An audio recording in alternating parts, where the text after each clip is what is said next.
Yung mga idol, kumusta? Mandrake mga sports, tabi nga pala ating usapan.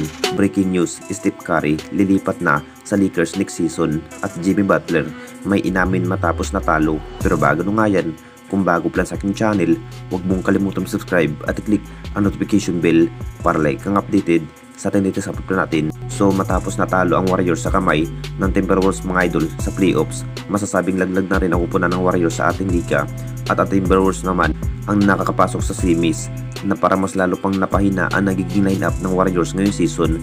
Kung bakit ganito lang ang kanilang ipinakitang performance ngayong season, ito na rin ang inihintay ng lahat kung ano pa nga ba ang dapat gawin ng Warriors kung babaguhin na nga ba ang kanilang nagiging lineup this upcoming new season, dahil bagsak na rin ang kanilang bawat performance kung saan laglag na rin sa playoffs.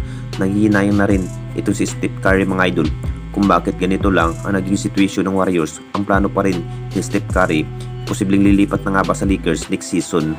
Magugulat pa rin ang lahat kung makapagdesisyon ang head management ng Lakers dahil interesado pa rin sa superstar player ng Warriors na si Steph Curry mga idol. Ngayon pa lamang po, hindi pa rin 100% ang naging healthy sa ang nasabing superstar player na si Steph Curry mga idol dahil sa kanyang injury during laban sa Game 1 kontra sa Timberwolves. Kung isa na rin si Steph Curry makapagdesisyon, masasabing matutuloy na rin lumipat sa kupunan ng Lakers at goodbye Warriors na rin next season. Pero aayusin pa rin ni Steph Curry ang kanyang nagiging contract sa Warriors kung makapag-decide lumipat sa Lakers.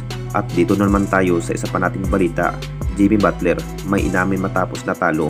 Talagang ito na rin ang pinakasaklap na pagkatalo ng Warriors sa playoffs mga idol. Masasabing isa na rin si Jimmy Butler sa isa sa nanghihinayang sa pagkatalo ng Warriors sa playoffs. Kahit napaka-intense pa rin ang naging ipinakitang performance ni Jimmy Butler, mala finals nga at halimaw ang kanyang naging laro, nanghihinayang pa rin sa pagkatalo ng Warriors. Kung makapaglaro sana ito si Steph Curry no sa playoffs mga idol, talagang may pag-asa pa sana ang Warriors na makapasok sa semis. Pero kulang na kulang pa rin ang kanilang bawat laro kung bakit ganito lang ang ipinakita ng Warriors. Dahil walang Steph Curry ang naglalaro dahil sa goto injury during Game 1, masasabing naging impact pa rin sa pagkatalo ng Warriors na walang Steph Curry.